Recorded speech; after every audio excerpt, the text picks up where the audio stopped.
Thank you for tuning in. Divine Nobodies podcast. How you doing, Jen? Doing well. How are you? I'm doing good. You know what? It's summertime. I actually thought about starting to make organite pyramids again. Oh, I want one. Yeah, everybody's asking for them, but I wanted to bring them back because the temperature outside's really perfect for them. But just the time that we're in, it makes sense to kind of distribute those around. I went to this bookstore in Pasadena called Alexandria 2. Have you ever been there? I haven't. No. It's a new age metaphysical bookstore. They have lots of different things like tarot, crystals. That's where I get my crystals for my organite pyramids. And I was at the checkout stand. And I was getting ready to leave, and I went and looked at the lady, and I gave her a little eye, and I was like, "Hey, do you guys have any starseed discounts?" Mm-hmm. And she looks at me, and she's like, "Well, what do you mean a starseed discount?" And I was like, a little discount for being a starseed, sending from 3D to 5D, something, it's a little something extra. And she's like, "No." And I was like, "Ah, shit. Okay, here's $20. There you can go." And I was just like, ascending from 3D to 5D, love is the currency. Can I just pay with love? And then she kind of gave me this look like, I don't know. No. Are you talking about the rewards program? I'm like, no. Okay, take my money. Oh, that's hilarious. That's so cute. Yeah. We're going to bring this up because our episode today is going to be about starseeds. Something that me and Jen have talked numerous times about in the past, because me and Jen have gotten various readings throughout our lives of the possibility of us being starseeds. Just really quick before I start, I was told by a few psychics that I was a hybrid, which is a hybrid of Arcturian and Pleiadian, right? And when I think back about my family, my father's very much Arcturian and my mother's very much Pleiadian. And not to say that they themselves are aliens, but, you go back hundreds of years through your lineage, it's a possibility, right? Oh, yeah. Oh, for sure. And actually in my research, it was saying most starseeds have often lived multiple lives on different planets. So it's more uncommon to not be more than one starseed. Yeah?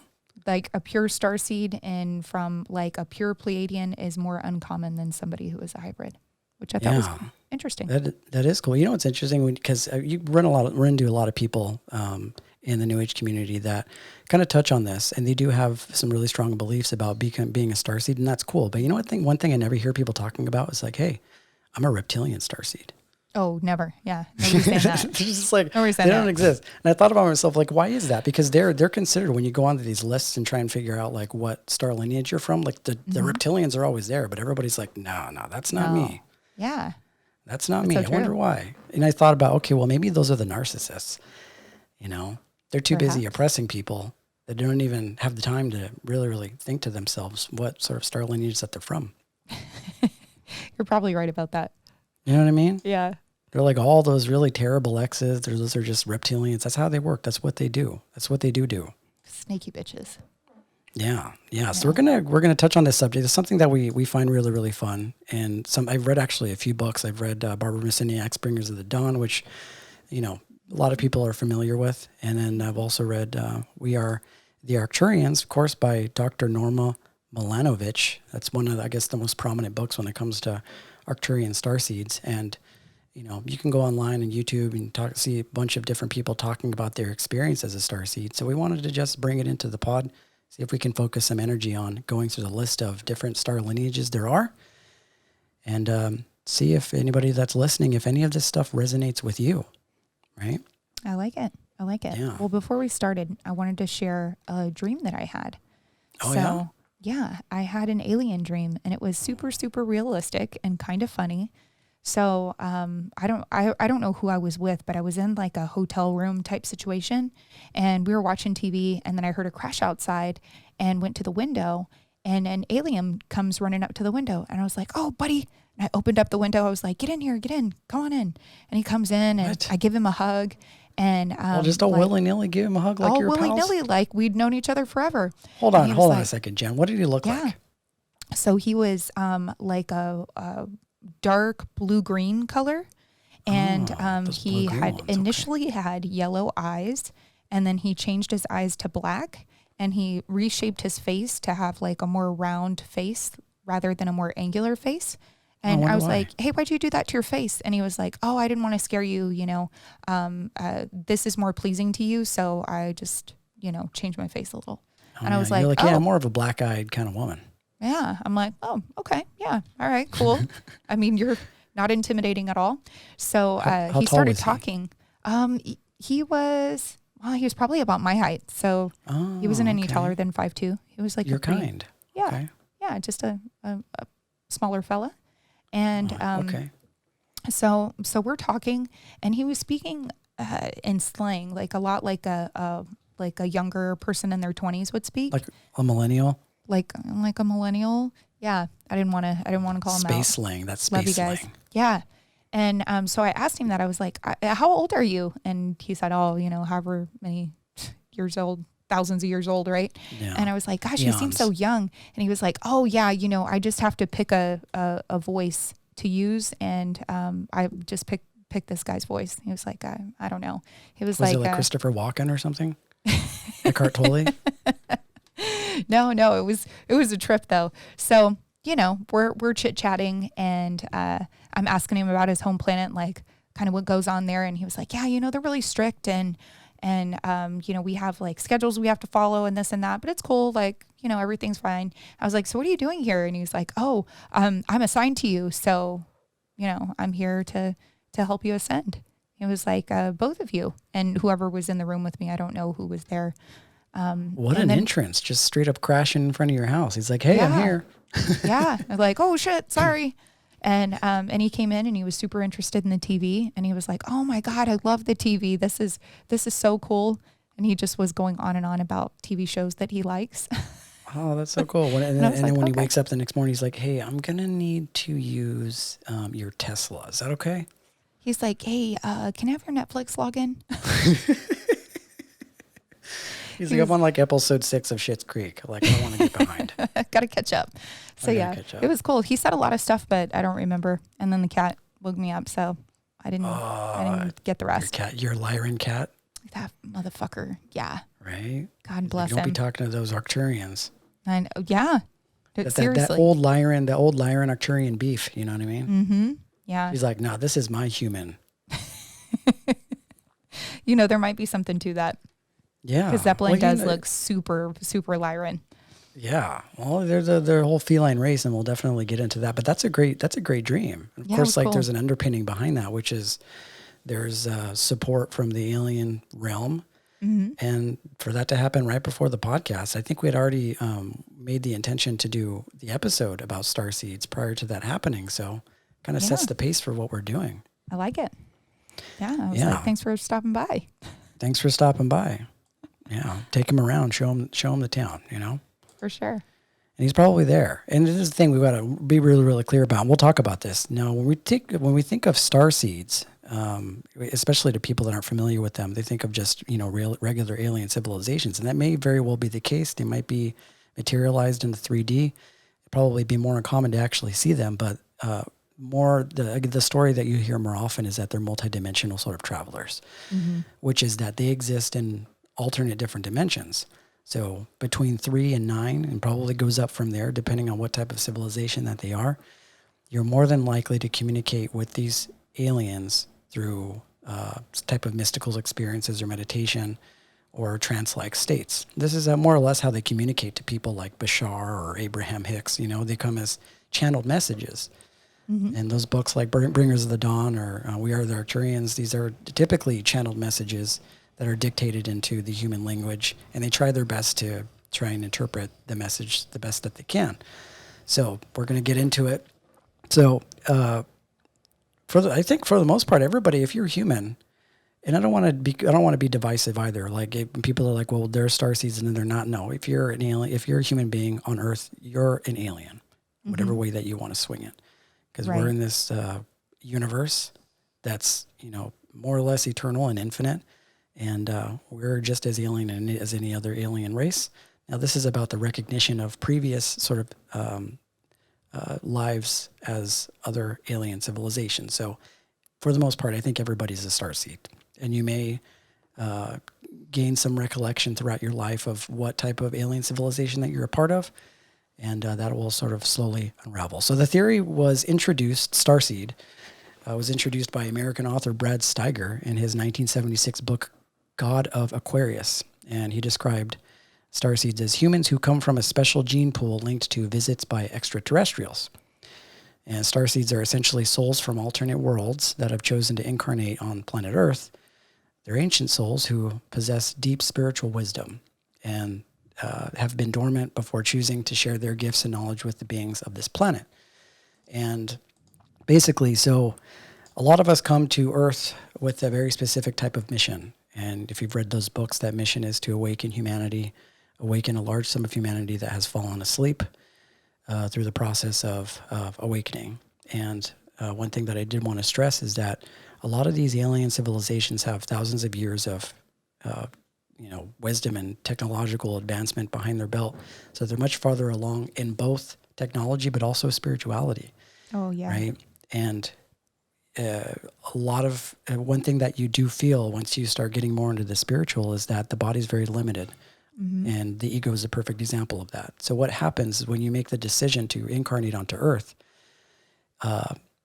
you are trying to fit your eternal self into almost like the tight shoe of your body. So you're mm-hmm. limited to the senses, and you lose a lot of that sort of divine sense of self once you decide to enter into a body. And this is where the sort of amnesia takes place. So a lot of people that incarnate into Earth develop this sort of amnesia. And this is the reason why you can't remember all of your past lives right away. This is the reason why you can't remember your alien family or your star family. And the whole process of Earth is to, one, help awaken humanity with your wisdom and your love, but also to awaken, and to do that by awakening yourself and remembering those sort of traits that you have and that history that you have through your spiritual practice and through love. And once you awaken to that yourself, then you can start your journey on helping other people as a healer, or depending on what race you is what race you are will depend on more or less what your goal is here on this planet. So some wake up to that starseed thing right at the beginning of their life. There are even things called walk-ins, Jen, where I've known a few people in my life that claimed to have undergone a walk-in. So say you're one person to like 25 years old, mm-hmm. and in one day, your real sort of like self, your real spirit awakens, and you become a completely different person. Well, this is sort of like a new age sort of theology, which is walk-ins are when your old self disappears because your real self enters into your body at that moment. And a lot of people at this stage will change their names. A lot of people will start behaving entirely different than what their friends or their family know them as. Have you ever met anybody that has done this? Yeah. And I've known people that have ended relationships because of that. It's like, oh, he just became a completely different person, or she just became a completely different person overnight. You know, like they had undergone a series of mystical visions or existential sort of like traumas, mm-hmm. where it unlocked something inside of their brain where they just became a completely different person. Wow. And we could... That'd be a trip. I know, right? It's like you wake up one day and you don't even know who your partner is. And of course, there's some tragedy involved in that. But if the result is that you awaken to a much better person and that you're a loving person and you're not a psycho, then that's a good thing. Yeah, right? I guess so. Because that can be also considered like psychopathy. Like, oh, this person just decided to be a different person and wake up a psychopath. But no, the sort of guiding light is that you are a better person than you were before. And you have more of this impulse to want to help other people and dedicate your life to, say, awakening, you know? Yeah. So those are called walk-ins. And a lot of people that channel, like Bashar and different things like that, those can also be considered walk-ins. Like they allow these spirits to enter into their body or enter into their mm-hmm. field and deliver these messages that a lot of people are familiar with. You know, I was talking to one of my healers, and she was talking about alcohol and how anytime you drink alcohol and you lower your vibration, you open yourself up to spirits to kind of flow in and out of you. So if you see somebody who's really, really drunk and then they all of a sudden start crying for no reason or having these like crazy emotional swings, she said that is literally the spirits flowing in and out. Yeah, absolutely. And like, it's the same thing with like a good example would be like transients, right? Mm-hmm. It's like you're seeing somebody walking down the street. If you've taken a walk in like the deepest part of downtown LA and you see these people walking down the street talking to themselves, I mean, they're completely blown open, probably due to, lots of different types of reasons, but, illicit drug use can do that. Yeah, it totally you know? can. Yeah. Like you see these people talking to themselves, and they seem like coherent conversations about things that you're not aware of, but you always wonder, like, there seems to be somebody that unseen on the other side. You wonder what's going on there. Mm-hmm. And then I hear that in the fourth dimension, a lot of these spirits like to follow around people that are, addicts and really, really addicted to that type of stuff for those very reasons. They become almost like energy vampires, Yeah. Yeah. So we typically awaken to our alien DNA if you awaken to that sort of starseed theology through spiritual self-exploration, self-inquiry. You become interested in things like, and we'll get down to the various different races, but just in a general perspective, we become more interested in metaphysics, physics, spirituality. We are hypersensitive. We're into the esoteric. So a lot of these existential things that come along with that inquiry of like trying to figure out who you are, why you're here, where you came from. Yeah. And the one thing that I wanted to bring up before we get into the real starseed stuff is once I started reading more about these books, I started kind of retroing back to teachings like from the Bible. In the Bible, there's actually this chapter that was taken out really early called the Book of Enoch. And it changed my relationship to what we would consider angels, right? We think of angels, we think of like that sort of Roman Catholic sort of Greek mythology angels with wings. Mm-hmm. And I've actually watched several talks about this, including like Ancient Alien episodes and stuff like that, where it's like, well, you have to put yourself in the context of where these prophets were writing at the time. They didn't have the same sort of vocabulary that we have in the English language. So they're trying to interpret these really sacred messages in a way that makes sense to them. So when I think of, well, why not replace the word angels with aliens, right? And then you think of all of the divine inspiration that comes from different areas of the Bible. It makes sense. The aliens seem to be a little bit more within our reach than angels do, because no one's ever really seen angels. I think aliens seems to be a little bit more tangible. I don't know. I don't know. David Ditchfield saw some angels.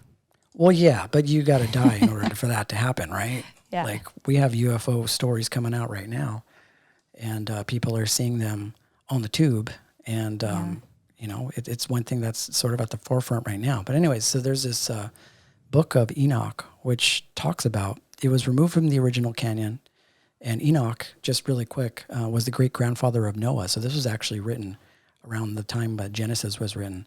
He was 365 years old when he passed away, and there are 3 interconnected passages referencing the Nephilim.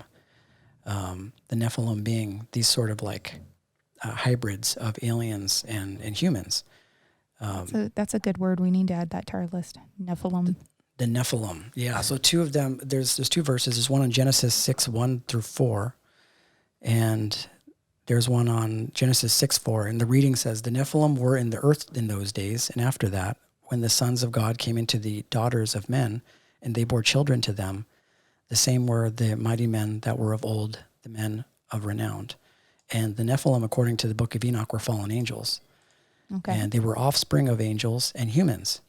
Some believe that fallen angels bred with women and resulted in giants called the Nephilim. So some believe that the sons of God were the result of fallen angels who overtook ungodly men to breed with women. So this speaks to this theory that perhaps maybe aliens created us and are now watching us in hopes that maybe we awaken and mature to be more like them.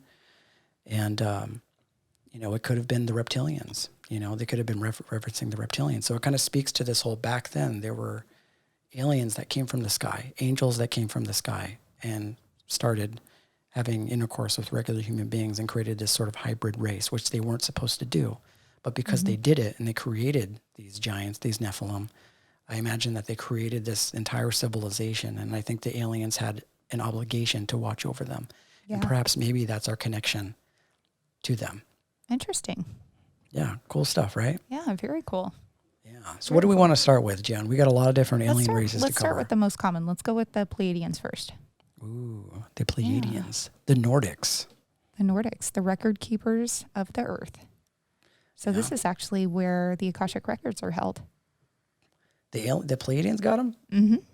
Yep. They would. Those Pleiadians. They would, right? Yeah. Yep. So they're highly knowledgeable. Like these Akashic records are like both ours, but we'll just keep it at my house. Yeah, totally. 100%.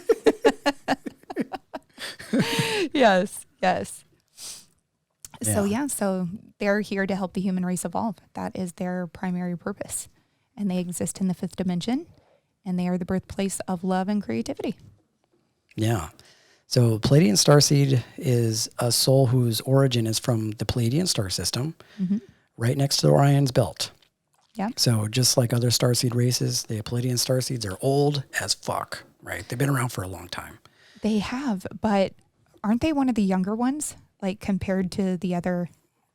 I'm talking like compared to us 80 to 100-year-old selves, you know what I mean? Yeah, yeah. I mean, yeah.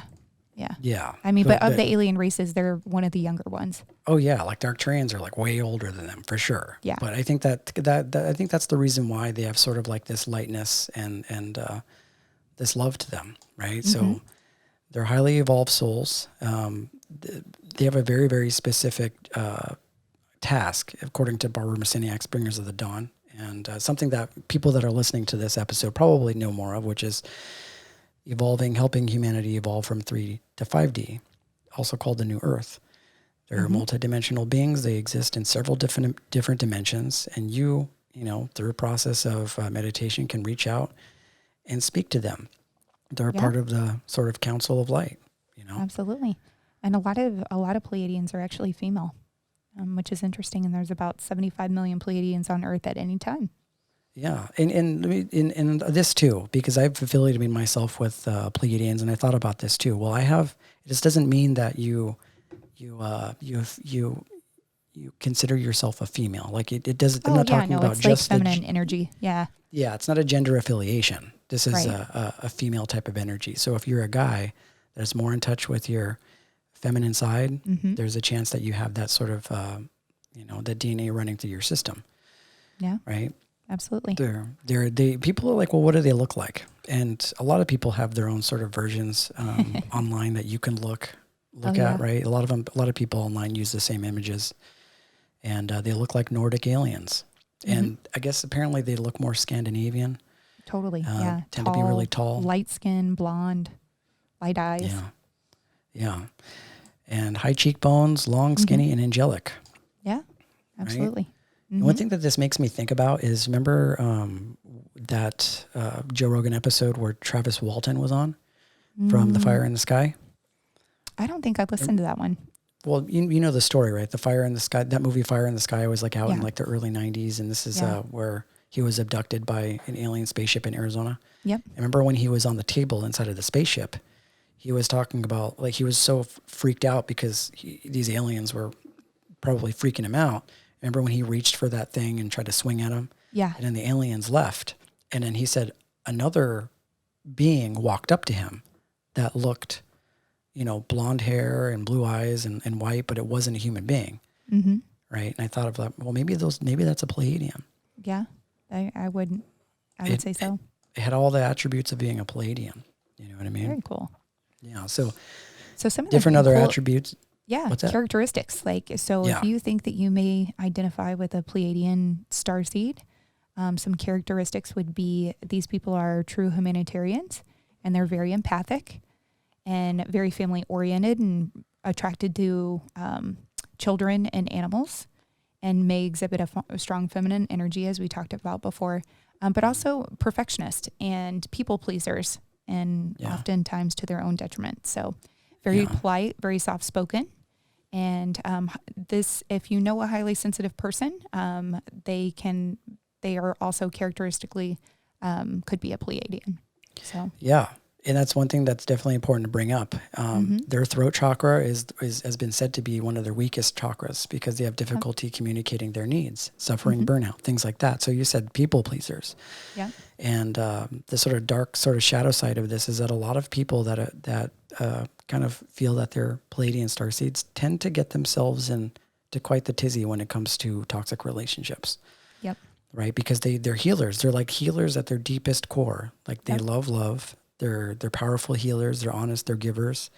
And just like you said, it works to their detriment. They end up getting taken advantage of by people. This is totally your Pleiadian side, like the last 10 characteristics we talked about. And these people also can suffer from anxiety and depression and self-esteem issues if they're not in alignment with who they truly are. So, Yeah. And again, this isn't a gender sort of affiliation. So if it's female or even if they're white Scandinavians, doesn't necessarily mean that because you're white and you look Scandinavian that you're a Pleiadian. These are sort of spiritual manifestations that people have seen of them in this realm. And it could be dependent on the person that they were trying to convince, just like you with your dream, right? If that alien showed up at your door and he looked a certain way, the fact that he has the ability to change to make you comfortable says a lot. It means that they have evolved and in such a way that they could, morph themselves into any type of way that can make you comfortable. So maybe they're not just Nordic aliens. Maybe they're seen that way in order to not freak us out, Perhaps. Yeah. All right. So What do they you have, want to go to next? Yeah. So the Pleiadians, I wanted to mention this. Pleiadians apparently are at sort of the forefront of this sort of collective awakening that we're going through right now. There are apparently more Pleiadians on Earth right now than there are any other races. Yeah. Right. And they're communicating with people. The one thing that I want to stress is if you have some affiliation with Pleiadians or Pleiades, it's actually, there are ways that you could kind of draw their energy into your life. You can read, but you could also just seek them out through things like meditation or affirmations and things like that. Did you know that dolphins were said to come from the Pleiades? Yeah. Dolphins and whales. There was this documentary that I saw a while back. Animals. I forget what the name of the documentary was, but it was about midwives, right? So midwives are the people that kind of assist women with pregnancy, with birth. And there's this whole movement of people that instead of, deciding to give birth to a child in a hospital, they want to give child at home in like a bathtub, right? And one section of the documentary was using dolphins as midwives. Interesting. And they would take these women to these aquariums, and they would essentially like deliver a child, and this dolphin would play the midwife. And there's something about the vibration of the dolphin's voice. There's something about the presence of the dolphin where the child and the dolphin just synergize. Like the dolphin knows what's going on. Yeah.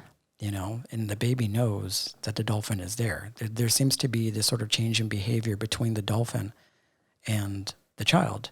And so they think that there's some sort of metaphysical thing going on between the connection between this dolphin and this child. So you never know. There could be that sort of Pleiadian energy. Yeah. Yeah, and I wonder how much that cost. That's got to be a fortune. Oh, yeah, to just have a dolphin as a midwife. But you know what, though? It's priceless because you're essentially raising Jesus. All right. Okay. You know what I mean? You said it. Yeah. Okay. Yeah, it's like you want to raise an accountant, or do you want to have the child of Jesus? I mean, just throw a dolphin in there. Yeah. You can't go wrong. Dolphins are always good times, and dolphins are like smarter than human beings as far as I remember. Dolphins are awesome.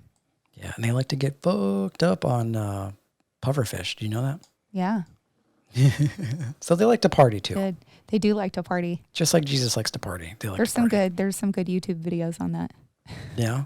You go down a rabbit hole of dolphins, of all the animals getting fucked up, like the giraffes and koalas and other animals that can get a hold of marulas.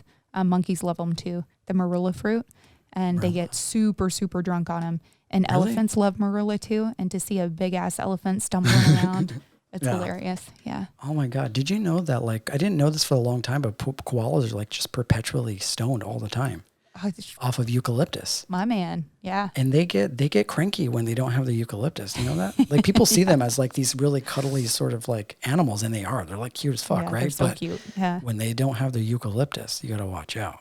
Oh, whoa. They get crazy.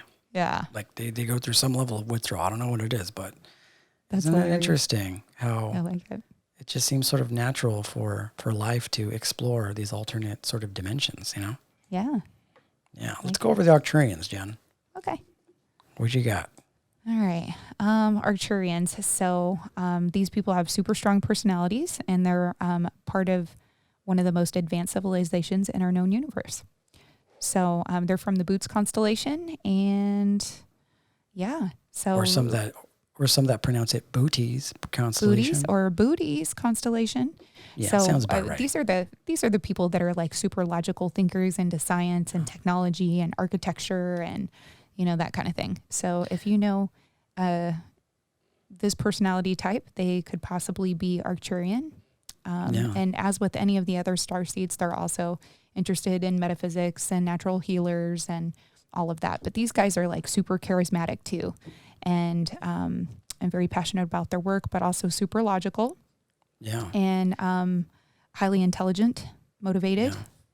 Yeah. You'll see these people at the top of the corporate ladder, maybe CEOs, things like that are way high up in business.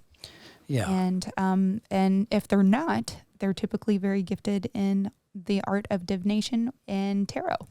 Yeah, I like to think of these guys as like and I affiliate my other half, obviously, of my coin is Arcturians, right? Only because people have told me. I've researched it. I'm like, okay, it makes sense. They're like the mad scientists almost. Yeah. Right. So just to give some more context, that constellation is about 35 million light years from the solar system that encompasses the planet Earth. So these guys are really far away. And in the book, We Are the Arcturians, apparently they ride around in a little starship called Athena. It's like, and it's funny, if you actually look in the book, We Are the Arcturians, there's like a little emblem, an emblem of Athena.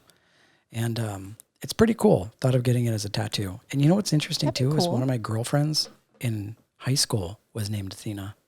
Really? Isn't that crazy? Yeah, that's a very very cool name. It's an interesting name. Mm-hmm. Yeah, just not very often you hear somebody that is an ex. You know, it's like, oh yeah, that was my ex Athena. You're like, wait, what? What? Yeah, very Greek mythology. I like it. Yeah, so Arcturus is known to be the brightest star in this constellation, and where the Arcturians came from. Edgar Cayce actually had a lot to say about the Arcturians. Edgar Cayce is a sleeping prophet. He's probably one of the most well-known psychics in our field in the New Age. He's got like a over 90% success rate when it comes to giving psychic readings. He believed that the Arcturians were protectors and guardians of higher consciousness. They are the prototype of our future. They've gone through it. So they, from what I've read, are probably one of the oldest civilizations out of all of the alien races. So they have all of this knowledge and all this wisdom behind them. So these are people that are really into complex things. And it's been said that their civilization had gone through the exact same thing that we've gone through several times. Yeah. And have also helped several planets through the same sort of thing. So these guys know what they're doing. Yeah. Right. So they have, they're naturally good at communicating and sharing ideas. And they do that, a lot of that on this planet. And they're direct descendants of these Arcturian starseeds have, let's see, it says personalities and positive traits. They feel at home on planet Earth. They may not be conscious of their origins. They are aware of a deeper meaning to their existence, and this is reflected in their work. I'm talking about people that identify as being starseeds, not actual full-fledged starseeds traveling through the cosmos right now. Your starseed sort of human self. Got it. Right? Okay. They're interested in ancient civilizations. They enjoy scientific discussions, just like you said. They have strong opinions. They live to about, in their actual form, live to about 350 to 400 years. Oh, wow. So you imagine? I mean, we only live up to like 80 to 100 years. Imagine being around for 400 years. Oh, can you imagine saving for retirement for that long? Oh my gosh. Yeah. And they speak telepathically too. When you go online and you look up the pictures of Arcturians, there's only actually a couple. They're more or less, they look blue. They got big eyes. They look like really, really wise. Like they just give you that look. They're just like, I know what's going on here. But they speak telepathically. So if you want to speak to them or if you see them one of these days, chances are you'll have to develop those skills. And one thing that I did notice about the Arcturians is that they have a really, really strong interest in life and death and end up taking on positions in society as being sort of like mediators between life and death. So they probably are into hospice work. They're probably people that work at healthcare organizations, like as nurses, people that work in senior citizen homes, things like that. And if you are an Arcturian starseed, you may be good at astral projection. And apparently they only sleep like 3 to 4 hours a day, Jen. Yikes. And for the most part, when they do enter into the sleep realm, they're doing a lot of other work in these alternate dimensions, like 4th and 5th dimensions. So they're really good at astral projection. So if you're one of those people that likes to astral project or vivid dreams and things like that, like me, I've been doing that all my life, you might be an Arcturian. Very cool. They're really good with technology. They're really good with keeping up on all that sort of AI stuff. And I think if anything, if AI is going to go in a really good direction, it's probably because the Arcturians are leading the way with that, you know? Yeah. Oh, for sure. For sure. So they're like the wise wizards of old. I like it. Yeah. So, Yeah. what about Syrians? We can kind of skip through the reptilian one too, right? Because no one's going to listen to this episode and be like, oh, you know what? I think I'm a reptilian. I feel like I'm a reptilian, you guys. I'm a reptilian starseed. Let's get this shit going. Yeah, we could probably skip over that. But there's two that I think are super interesting, the Syrians and the Orions. So those are, pick one. Which one should we go with next? Do you have the Lyrans on your list? I do have the Lyrans on my list. Okay, well, let's go with the Orions. The Orions. Okay. All right, let me get to my Orion. I have a bunch of notes on Orion. So the little gray aliens are actually from Orion. And the grays? The grays. I did not know that until I started reading about them. So Oh. these guys are true knowledge seekers, and they're really into science. They love to learn regardless of the subject. They're just like big learners. So the Mintakans actually are also affiliated with the Orions. So the Mintakans are a starseed that originated from Mintaka, a planet that once existed in the Orion belt. So Mintakans are no more, but they were thought to be the original light workers and here solely to teach us the value of our own potential. When you say Mintakans are no more, like they either transitioned into something else or they're just sort of like an instinct race. So it says it's believed that they don't exist anymore. And if they still do exist on Earth, they feel even more homesick than any other starseed type because their planet was destroyed. So, I see. So there's not many Mintakans left, if any. So they're just in these other dimensions. They're not really taking interest to Earth. So there's a chance that you probably won't have an affiliation with Mintakan unless you're one of those people that's like, you don't do it, Eric, don't do it. Exactly. Like you're just doing a drive-by by Earth on your spaceship, and you're just like, what would it be like if I just went onto Earth for a little bit? And they're like, you better not do it. And it's like that one little rebellious teen that has to incarnate on Earth in order to show everybody what's up. Yeah. That's that one Mintakan out there right now. Yeah. So back to the Greys. So the Greys are a subrace of Orions, and they are said to actually be stuck here, reincarnating on Earth, life after life. So something happened. They did something to traumatize and hurt the humans, which galactically means they're stuck here karmically. So that might be why there are so many Grey sightings. Yeah, and I think that probably has something to do with their participation in the whole ending of Atlantis and Lemuria too, because as far as things that I've read, they had something to do with that whole collapse. Mm-hmm. So that's potentially might be the reason. And I think Bob Lazar had a little encounter with the Grey too, right? Because he may not have been thinking of Greys in the way that we do, but he definitely described them as Greys. Yeah, absolutely. And but it seems like I think that they've also worked with the government too, right? Yeah, supposedly. Yeah. Like, what else are we going to do? We're stuck here. Yeah, we're stuck here over and over. This is what we're doing. Yeah. So, but if you are an Orion's starseed, you are likely very compassionate and about things that you're super interested in. So high level of compassion, entrepreneurs. So a lot of these entrepreneurs and these major knowledge seekers could be Orions. So when I was reading about them, I was thinking about Elon Musk. I don't know why. Oh yeah. But he's the person that came to mind. These guys love to learn. They're a jack of all trades. They have lots of knowledge on many different topics. And when they incarnate on Earth, they're usually Virgo, Taurus, or Capricorn. Ooh, so my sister, my mom, and my brother-in-law are both Tauruses. There you go. Maybe. And let me tell you something about Tauruses. They're very, very practical, down to earth people. Mm-hmm. They're just about living life, really practical things. Their idea of fun is home improvement and buying a new chopping block for the food that they cook, and watering their plants in the backyard on a Saturday. They're really into just earthy things. Yeah. So one thing, did we talk about, which one? About Orions? Nope. I'm crossing them with somebody else. Don't listen to me. Yeah. Okay. And then the other one. Well, let's go to the Lyrans, Jen.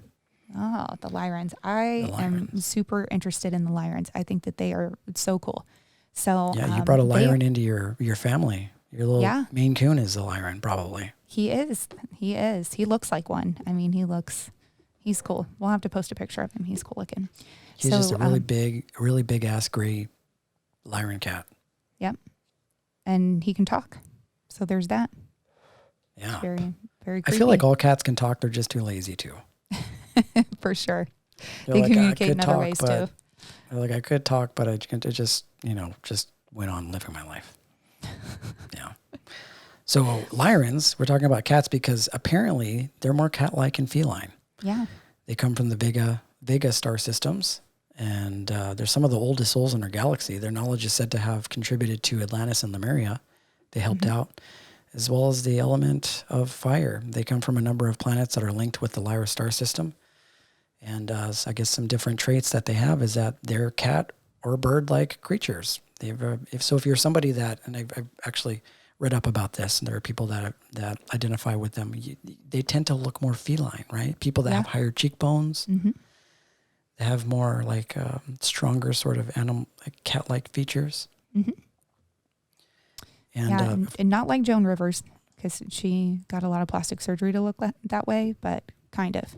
If you met somebody that looked like that naturally, then yes, this is a quick story. I remember going to the Conscious Life Expo. Oh, you know the Conscious Life Expo? Yeah. Right? Oh, it's great. I love that thing. Manhattan Beach. And I like to go in because they have a lot of really good speakers there. So like Matt Kahn and different other people, but they have a lot of cool vendors though. But the one thing that I did notice about the Conscious Life Expo, and I was with a friend named Libby at the time, and I was asking her, well, why are there so many people here with plastic surgery? Right? Yeah. There were so many women and men with plastic surgery. And we had started having this ongoing conversation about maybe they're aliens that are trying to look human. Right? Or maybe they're humans that are trying not to look old. Or they're humans trying to look alien. Or that. Right? I thought to myself, man, if I were an alien and wanted to blend in, what would I do? Maybe get some plastic surgery. Something about going to that Conscious Life Expo there were just a lot of people that, nothing against them, but as an observation, I was like, man, there's a lot of plastic surgery here. Yeah. I didn't notice that, but it's been many years since I've been to one. But I had a great time when I went to one. Yeah, it's good times. Okay, so some more qualities of a Lyran, at least from what I've read, was sexual charisma and very cat-like. Yes. Yeah. Right? And go on. They're really big on exploring their sexuality. They're very sensual. They're adventurous. They're not afraid of the unknown. They come across sometimes as serious. One thing that I did notice is they tend to be the more promiscuous types. Yes. Right? The ones that are more flamboyant, the ones that'll probably wear a cocktail dress and you'll find on a yacht somewhere, someone that maybe uses their looks in order to climb the corporate ladder. And, somebody that is maybe a little bit more in touch with that sort of sexual, sort of scorpionic side of themselves, Totally. Yeah. The Leos and Scorpions of the bunch. They're the life of the party. They have goals, but they get distracted really easily. They like to travel, and they like good food and good drinks and sex and all the indulgent luxury life things. Yeah. And that's one important thing to note too, is that just because you're an alien, just because you affiliate with some sort of alien race and you're a starseed, doesn't mean that you're not going to fall asleep, or it doesn't mean that you're not going to, indulge yourself in some of these 3D things. I don't think the point coming here is to just completely dedicate yourself to just awakening, which, of course, that's the biggest objective, but there are various different ways that you can do that. You can still have a good time at the same time. It just means, to not overindulge to the extent that you hurt yourself. Yeah. To the extent that you forget who you are and you forget what it is that you came to do. So I imagine Lyrans fall into, maybe they become more, they sometimes if they fall asleep become a little bit too narcissistic, or maybe they like to party a little bit too much, or maybe they break too many hearts, that's their struggle that they have to work through in this incarnation. Yeah, absolutely. And for those that are drawn to travel to Egypt, they are typically Lyrans because that's the closest connection they have to home. So whenever you think of ancient Egypt, think that's probably what it's like to be a Lyran. And that makes sense because if you go to Egypt, you have all these different monuments that look like animals, right? A lot of them look like cats. Like cats. And those people like to party. You look at the hieroglyphs, they're all partying, drinking, having a good time. Yeah. Yeah. They're all like to party. Yeah. Like you can find cat monuments in the front of like their buildings because they believe that cats were protectors, that they were able to ward off evil spirits. Yeah. And Hathors were, I guess, the mages, almost like the most devout healers of the Egyptian race. Like Hathors were these sort of like animal-like figures. Mm-hmm. And they always sort of had like a Lyran type of vibe to me, Yeah. So apparently Lyria was destroyed by the war with the Reptilians. Yeah, that's so sad. That's the really Reptilians sad. They come in and they just try to fucking mess everything everything up, I know, yeah. Yeah. Since we're talking about the Lyrans, I think that's a good segue for the Syrians because they look very, very similar. So Syrians also have that Lyran look, those like feline type features. Uh-huh. And these people come from the planets Sirius A and B. And Sirius B is actually the brightest star in Earth's sky. And also known as, Sirius. Are you serious? You like that? You like it? That was good. Yeah. But are they, I imagine they're kind of like a serious type of race too, right? No, actually, no. These guys, let's talk about Sirius B first because I wanted to touch on that because I thought this was super cool. Sirius B is the water planet. So this is supposedly where mermaids and dolphins and whales like originated. And Sirius is really close to the Pleiades as far as like star systems are concerned. So they have like kind of similar qualities with the water animals, which I thought was cool. But these guys are 60 frequencies, so they're non-physical.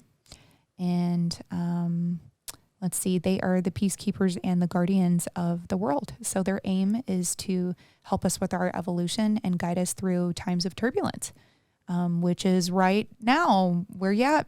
Where you at, brother? Come help. Whenever things get really serious, the Syrians show up. They show up. So these people actually, like, I feel very drawn to these people. This is totally me. Open-minded, but really struggle to express personal feelings. So they're loyal friends and have a tight-knit group of people that they hang out with all the time. They're really drawn to lost civilizations and myths and legends and that kind of thing. And they're fun people to be around, but also a little bit unemotional.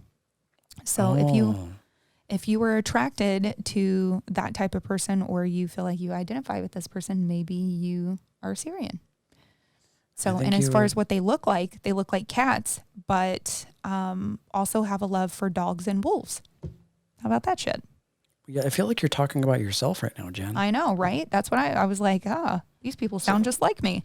Yeah, and I think that Aquarians just in general probably have an affinity with Sirius as well. Yeah.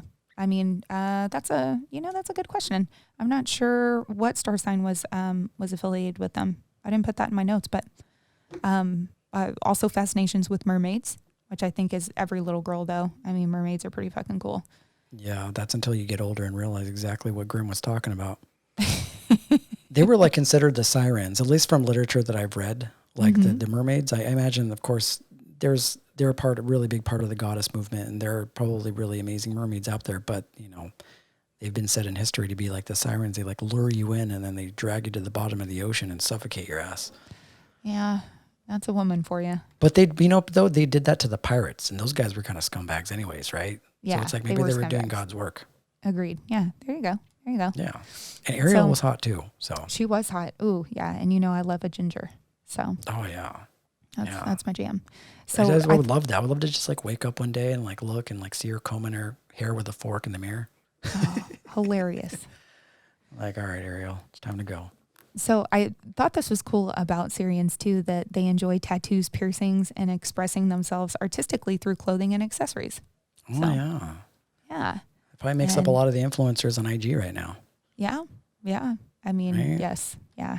All the hair videos and tattoos. Yeah, all those little videos and tattoos. Yeah. They're probably like TikTokers. They're big TikTokers. Yeah. Big TikTokers. Yeah. There you go. But these people are also pretty even keeled and hard to make angry. And that comes back from them like not being good at expressing their emotions. So, but I like these guys. They seem cool. And interesting fact about that, because this is coming up, the Lionsgate portal. So every August, if you want to connect with a Syrian, you can connect to that high vibe energy during the Lionsgate portal. Oh my God, I feel like we just had the Lionsgate portal. I know, We did and an we're having it episode on again. the Lionsgate portal.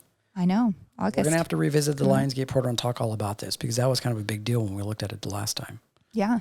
And this is cool too. So the ancient Egyptians, when they built their pyramids, they built it to align with the Sirius constellation. So, so they pay respect to the Egyptian goddess of magic and motherhood and fertility. So those pyramids are crazy. How exact cool. they are with the sky. Yeah, how they line up with the constellations. It's insane. Yeah, they know exactly what they were doing. How did they know that? I mean, yeah. Well, obviously, aliens. The word on the streets is that they use sound in order to lift those big ass rocks onto those pyramids. Really? Yeah. Like there's just high frequency. I don't know exactly how they do it, but that's the interesting thing about when you think of Egyptian. You're like, yeah, this is sort of like primitive race. It's like, no, dude. No. They had spaceships, were moving shit with sound. Like they knew what was up. Yeah. They had it figured out. Yeah. Do you have anything on the Andromedans? I do. I have a little bit on the Andromedans. There wasn't like a ton of information on them, but yeah, likewise. I didn't really pull up a whole lot of. I don't even know a whole lot of people that are just straight up. Yeah, I'm an Andromedan starseed.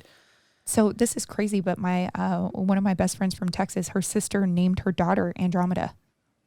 Really? I've never heard of anybody with that name, and I was like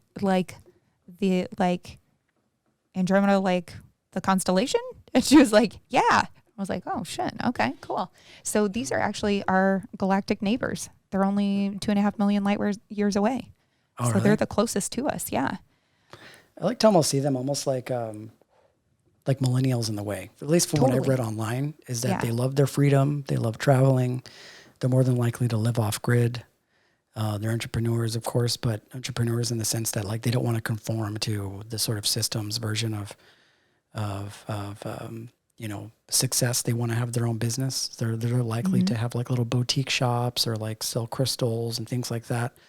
And apparently there's less than 1 million on Earth right now. Yeah, there's not that many. And they're like very childlike.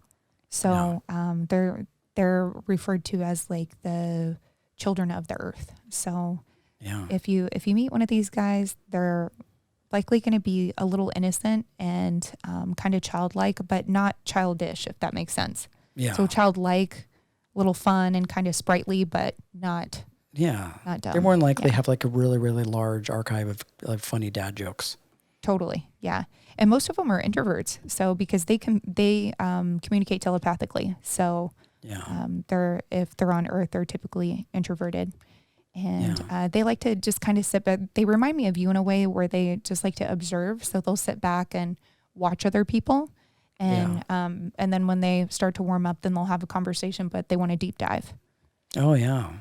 Yeah. You want to know what you're dealing with. You know what I mean? Yeah. And I identify with like that fun side. I know what you're talking about. It's not like an immature sort of like childlike, acting like an idiot kind of way. It's just sort of like you approach life from a very innocent sort of, innocent way. You like to have fun. You like, you like being a good person. You like being kind, and you believe in magic, Yeah. I think that's like the one major thing when it comes to people that have that sort of childlike energy is they never stopped believing in magic. Yeah. They never stopped believing that the world was a magical and beautiful place, and nobody took that away from them. And so they go around acting and knowing that like the world there's so much more going on than we think. Yeah. So true. It's like where somebody will see, where somebody will look at some scenescape in the distance, like somebody maybe like an Andromeda will just see just God and all these different sort of kaleidoscopic sort of like multidimensional ways. There's always some sort of like magical underpinning behind everything that they see. Yeah. I want to see life as beautiful. Yeah.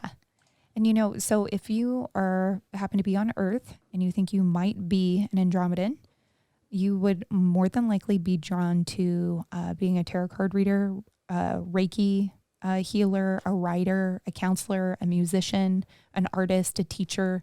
So any of those teaching kind of healing arts and music. Yeah. So. Yeah. Yeah. So these guys, Oh, and this is cool. I think I mentioned this before that they communicate telepathically, but they open up new energetic pathways between the galaxies. So these guys have a pretty powerful way of telepathic communication. That's the interesting thing about a lot of these alien civilizations. A lot of them speak telepathically, right? Mm-hmm. And it seems kind of like that's the direction in which we go. And I remember listening to the Joe Rogan podcast a while back. He was talking to this like evolutionary sort of biologist, and he was talking about like, you never notice why aliens have such small mouths, right? Yeah. And because they speak telepathically, if small mouths, big heads, right? So the intelligence is there. They probably have, just years and years of wisdom, but their mouths are so small because they speak telepathically. And from an evolutionary standpoint, what happens when you don't use your mouth? You lose it. You lose it. Right? It starts to just become really, really small. And I feel like that's sort of the direction that we're starting to get to, which is, or the direction that in hopes that we get to. I mean, it could come with Elon Musk's, the neural net sort of thing that he has going on. But speaking to the fact that they all have this sort of like common thread amongst these alien civilizations that they speak telepathically just shows how limited language is. Mm-hmm. Right? You can get so confused. The English language, apparently. I mean, it's so confusing. You have there, and there. Which one am I talking about? 2, 2, and 2. There, we're, and we're. Yeah. The aliens are like, what are these guys doing? They're like, it's the same fucking word. What do you mean? Yeah, exactly. I wanted to take a minute. I didn't want to talk about them, Jen, but I'm just going to fly by the seat of my pants with this one. Let's talk about the Reptilians. And this is going to be an easy one. I knew you couldn't pass it up. This is going to be an easy one. You know why? Because I don't even need notes for this. Okay. Yeah. If you guys, anybody out there that identifies as a reptilian, you may have these traits. You're a punk ass. You suck. You're a punk ass, number one.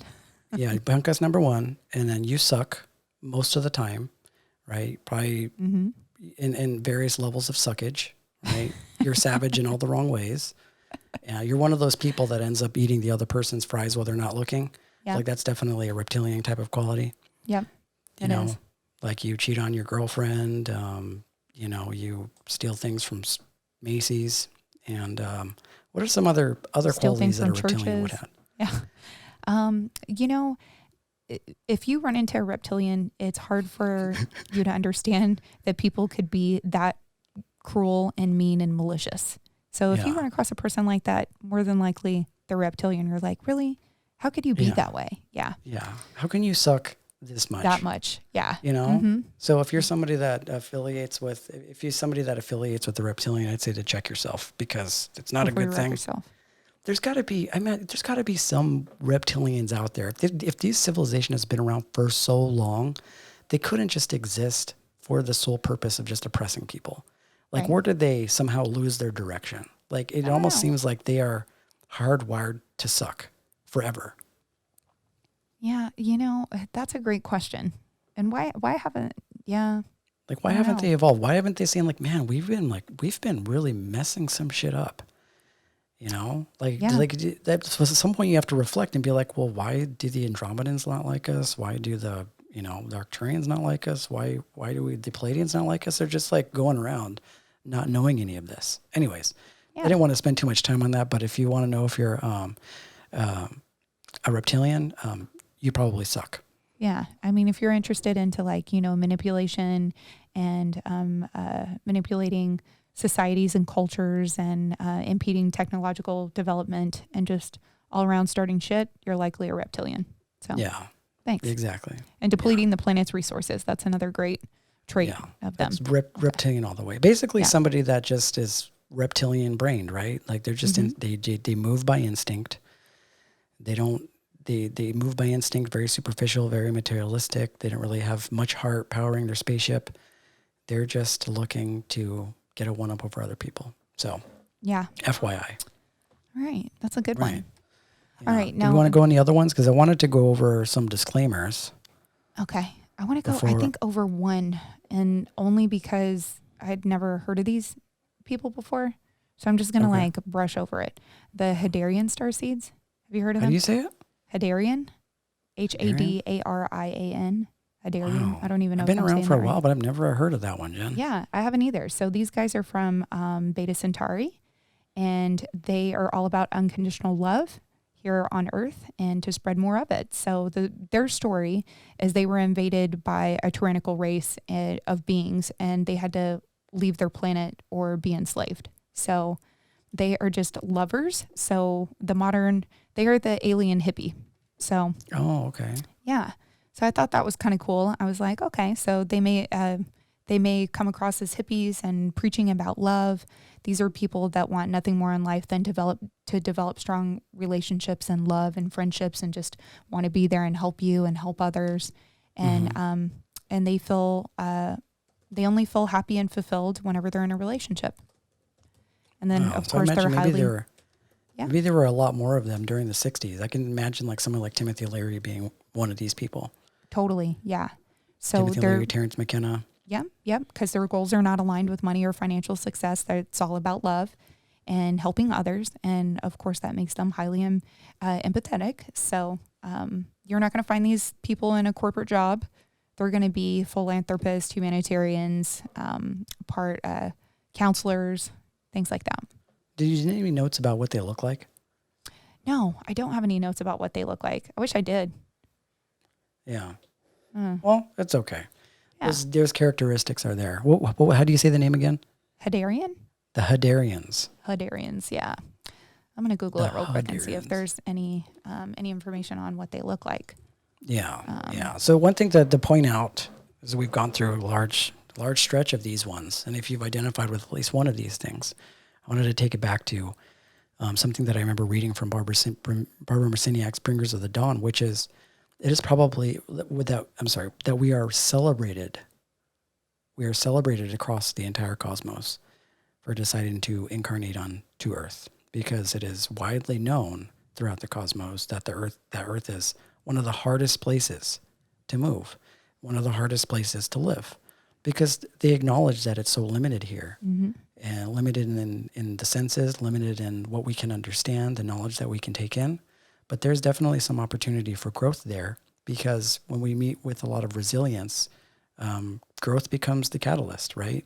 Because in these other alternate dimensions, they've already evolved to a certain point where perhaps they may be in more of these utopian, blissful type of societies, but you haven't seen anything really much like Earth, because Earth is difficult. So when you can place yourselves into the curriculum of Earth, and go through as much adversity as you would go through on Earth, I think that contributes to a lot of growth. So Barbara Marciniak says that we are celebrated across the entire cosmos for having enough courage to incarnate into Earth. So if you find yourself identifying with the starseed thing, or even just a human being, just know that you probably made the intention to come here for a reason. And chances are you have a really, really, really strong, really prominent mission here.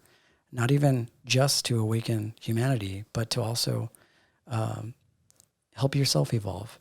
You know, it's not an easy thing to move through this 3-dimension. So just know that we, as far as what Barbara Marciniak says, we are supported, and we're pretty much the gangsters of the cosmos. Amen. This shit ain't easy. It ain't easy being cheesy. It ain't easy being cheesy. So I wanted to go over. Do you want to go over anything else about the aliens? Because I'm going to go into this one real quick. Yeah. I just found out what Hedarians look like. So they're actually said to be very human looking. And if you run across one of them, they will likely have mismatched color eyes. So David Bowie is probably one. For sure. Yeah. And they also don't have a lot of hair. So, which is interesting. And kind of like a lighter skin color and a little bit more elongated head. A lot of Siberian Huskies. Yeah. Yeah, because it got different colored eyes. Oh, I've always wanted that. Imagine how cool it would be to have 2 different colored eyes. So cool. Oh my gosh, that'd be the coolest. It's like not even your fault. It's like, hey, I'm just born this way. And I would want them like drastically different, like a blue one and a dark brown one, not like green and blue. Yeah, no. It's like it's just automatically cool. I love that. Yeah, super cool. Yeah. So one thing I wanted to go over with this whole starseed stuff is just some disclaimers, some things, and I want to bring this in because this is my other side of the skills of my Libra. I'm also a very, very practical person. I'm also a very skeptical person, and I'm also somebody that likes to keep 2 feet on the ground at all times. And I think you're that way too, Jen. Oh, yeah. Right? Because I get really, really deep into the woo, but when I think of my goal as a healer, as a sound healer, as somebody that speaks on this podcast, the objective that we have is we want not only to try and reach out to the people within our community, but to reach out to people that are interested in these sort of like New Age Eastern practices, right? And the best way to do that is by, finding yourself somewhere in the middle, right? In the middle between eternity and 3D, somewhere between 5D and 3D. You have to be relatable to your human constituents, right? Right. So I'm going to just go over some disclaimers. It's just some things that I've noticed, and you can kind of add anything else that you see will be applied here, Jen. But it's important to not develop a messiah complex in thinking that aliens, that aliens left you solely responsible for the evolution of the planet. Right. This is one thing that I see sometimes, right? You see this dialogue that happens throughout the internet, which is the aliens speak to you, you're getting some sort of channeled message, and automatically right away you think that these aliens or God or whatever has assigned you with the impossible task of changing the world all entirely on your own. That you've been assigned a task that nobody else has been assigned. Right. And the weight of the world is on your shoulders. Right. And maybe in some cases you have been assigned a very specific task. But the one thing that I think the ego tends to do, because we have to remember that we're still in this sort of 3D body, is the ego starts to kind of take that and run with it. Right? The messiah complex comes into the field, which is like, you're going around telling other people how they should be living their lives. Right. You're telling people that unless they ascribe to whatever it is that you believe, that you're asleep, that you're a sheep. Right? There's those people that call those people on the internet for being sheep. It's like, oh, you're a part of the 3D matrix, and stuff like that. Rather than trying to raise the vibration and raise the frequency of the planet, they're just talking shit on you for not being as smart as them or as informed as them. Yeah. Yeah. Because right away, if you come to anybody and be like, hey, I've been assigned with this task, and you take on that position, nobody likes to feel inferior. No. Right? Yeah. So do what is within your power to do, but never impose. Just be what if you identify yourself as a starseed, all it really means is that you have the experience of, your past behind you, and perhaps you have a little bit more wisdom to share. And it doesn't mean to try and see that as a one-up over other people. You're just using it as an opportunity to spread more love and light. And you honestly, it doesn't matter if you're an alien. If you understand what love and light is, you don't even have to tell them that you're an alien, starseed. Right. Right. So be really, really careful not to develop that sort of messiah complex. Right. I agree. That's definitely one of my hot buttons. I can't stand that. Yeah. There's so much of that going on the internet right now. Well, because for the past year, really. One of those things that I often hear, Jen, is people, and I've seen straight up like YouTube videos with this as the caption, which is like, I don't feel understood as an alien starseed. Like, I don't connect with the world. Like, all I find myself doing is missing home and wanting to return. And I'm thinking to myself, like, is that really the point? Right? So they're feeling misunderstood and not happy. And I'm thinking, okay, why is this? If you're going around trying to convince people that you're an alien starseed, well, of course that's going to happen. Yeah. Right? Like, we have to remember what sort of field that you're playing in right now. If I went onto the street and tried to convince somebody that I'm an alien hybrid of Arcturians and Pleiadians, they're gonna be like, what are you talking about? If I try and tell my mom, like, Mom, you're not really my mother. I'm actually a part of the Pleiades. They're like, I don't know. I specifically remember having you at the Los Angeles hospital on October 13th, 1984. Yeah. Yeah. Is the point to reinforce or have somebody believe that you're an alien? Or is the point to use the wisdom that you've accumulated over hundreds and thousands of years of being an alien in other lives? Is the point to use the wisdom that you have from that in order to help awaken society? Because when we say people are waking up, because you hear that a lot, right? When people are waking up, who are you talking about? Are you talking about people within your community? Because a lot of the people that I notice that have the whole starseed sort of conversation, the people that are validating them are other starseeds. Yeah. Right? There are other people that are like, yes, you're a starseed. Absolutely. But if the goal is to awaken humanity, there's 8 billion people in the world that don't ascribe. Not all of them ascribe to the starseed thing. Yeah. Right? So when you say people are waking up, you got to speak their language. Right? The whole goal of this work is to awaken through love. That's it. To awaken through doing what is within your control to do, which is tapping into the wisdom that you have and spreading love. It's not to just try and convince people that you're a starseed, because it's not going to get you very far. No. Don't go and alienate yourself. See what I did there? You like that? Oh, I love that. Because everything after that point is virtue signaling, right? It's like somehow you want people to see you differently. because you're an alien starseed. It's like, oh, you see Eric, he's a Pleiadian alien. It's like, does that really win points with people?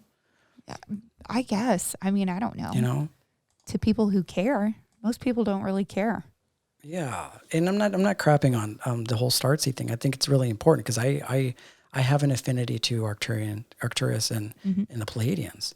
Right. But I know that if I go out the door and I start talking to other people trying to convince them of my alien civilization, they're not going to get it. And that's not the point. No, the point isn't to push people away.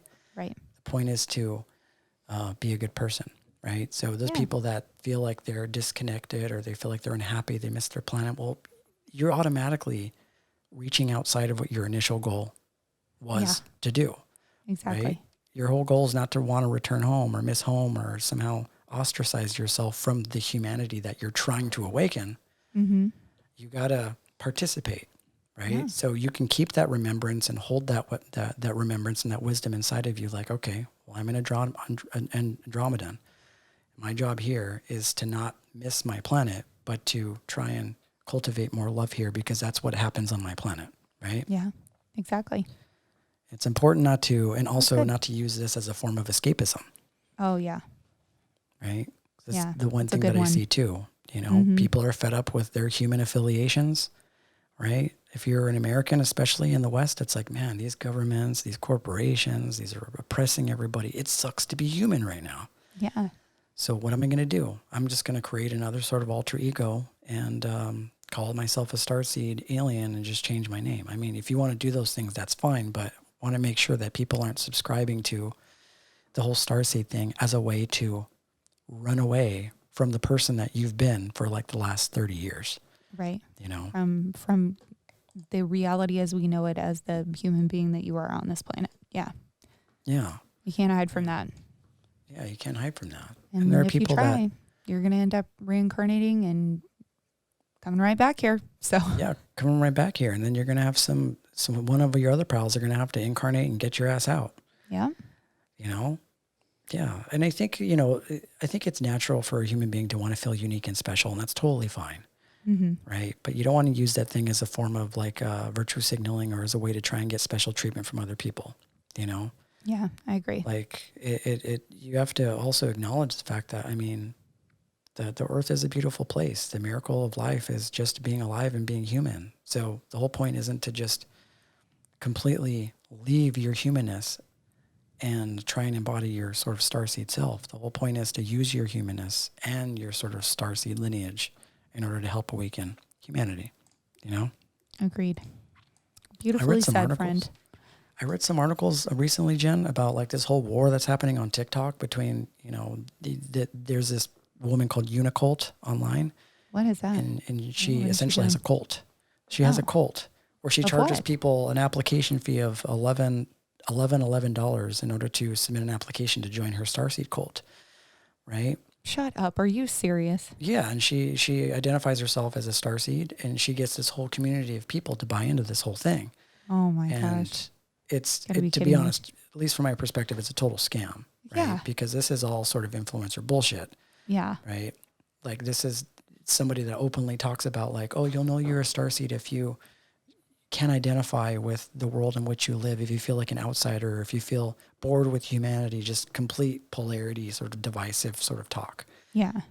Right. But at the same time, they have this goal major to awaken generalizations. Yes. Kind of like when you go to the psychic that has the big neon sign that says psychic, $5 palm reading. And then they go in and they're like, they look down at your hand and they see that you're not married. They're like, you're single. Oh, you're single. Like, yes. Ooh, she's good. She's so good. It's like she knows. Man. And I don't want to turn this into a negative thing, but these are things you have to really pay attention to, you know? Like you have to be practical, you know? Practical is like use love as your guidepost, right? We have to respect that everybody's on their own unique path. Right. And just because we have the goal to awaken, we have to respect the fact that people have their own perspectives and they have their own sort of human design to follow with source, right? Because at the end of the day, like there's aliens, there's humans, and then there's this big fucking force in the cosmos called source that is moving all these little chess pieces around, right? Yeah. And they all have a very unique sort of job. And it may not be or be affiliated so much with whatever your objective is. So you have to respect that everybody's on their own journey. And so if you find yourself, signing on to the whole starseed thing, don't go around telling people that they're sheep. Don't go around telling people that they're asleep. Don't make people feel bad or try and make people feel inferior just because you feel like you've touched on something very sacred. Just be loving to them. That's all. I agree. There's no you have really situation. No proof. Yeah, there's no situation where it's okay to make somebody feel bad about who they are. Yeah.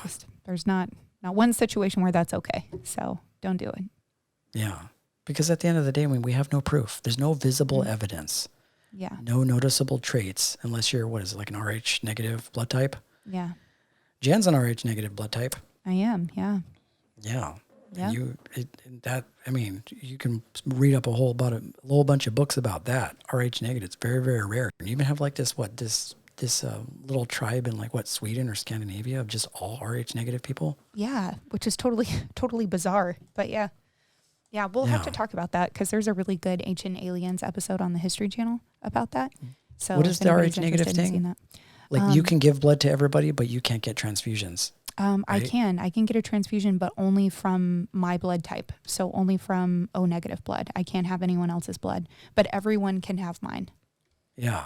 And that's so interesting. And there was a lot of research done. People legit think it's alien DNA, alien blood, because it's so different from all the other blood types. Yeah. Yeah. I haven't checked mine. I'll have to check mine one of these days. Oh, you just go donate blood and then they'll tell you. That's how I found out what I was. Oh my god. Because I was donating blood all the time. And then they give you cookies and give you your little paper. Oh yeah, you get cookies and juice. Oh man, you know what? I almost pass out when someone just takes my blood panel. Oh dude, and the needle is massive because they don't want to break the red blood cells because they're actually pretty big. So they put a gigantic needle in. So if you are squeamish, that's not the place. Oh man. Yeah, I don't know But about people them. pass out all the time. It's pretty common. I can actually feel the life leaving my body when someone takes my blood. Oh no, you feel it because they take so much that you have to stay there 15, 20 minutes after you donate. Yeah. And then they give you your cookies and your sugar to help raise your blood sugar because it does make you feel kind of faint, especially if you're on the border. If you don't have a lot of iron in your diet and you have low iron, they won't even take your blood. So they do enjoy a the little cookies. Finger prick. They'll test enjoy the cookies. See you later. Yeah, pretty much. Yeah. I've been turned away because I was donating. Yeah. I used to donate a lot whenever I worked in the hospital, and what a fucking scam and smart. So they put the blood donation critical low level sign right at the employee parking garage. So you couldn't walk out of the garage to go to your car without seeing this sign. So of course, O negative was always critically low.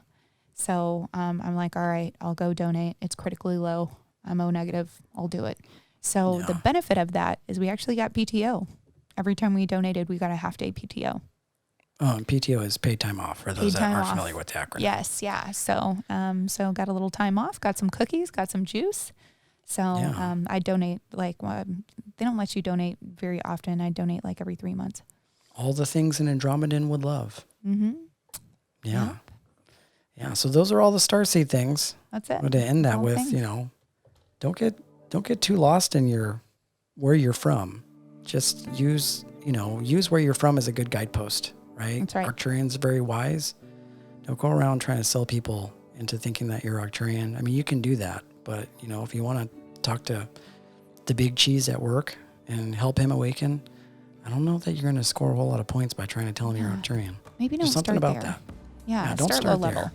Yeah, start low level and then climb your way up. Hopefully we'll get to a point where we can just start saying, hey, this is my star family. We'll get to that point, hopefully, in the future. Yeah. But until then, you don't want people at your job to think you're crazy. Yeah. Meditation, and manifestation. I'm coming from someone that is I'm coming from someone that's tried to do this, Jen. I'm speaking from experience. I can see you doing that. I'm speaking from experience. So don't get lost in the sauce. Just practice love. Use your lineage as a guidepost on, your history of love. So thank you guys for tuning in to Divine Nobodies podcast. At this point, you're probably familiar with who you are as an alien, Take that. Do good things with it. Do good things and report back. Let us know if you catch any reptilians eating anybody else's fries. And we'll all get through this together. If you have any questions, you can contact us at divinenobodiespodcast@gmail.com. If you go into the detail section of this episode, you could click on the YouTube link. It'll take you to our videos if you want to see us. Mm-hmm. And you could also catch us on Instagram. We'll repost our clips and just some other content. And I believe that's it, right? Don't forget to like and subscribe. Yeah, don't forget to like, subscribe, do all the things. Namaste, friends. Namaste.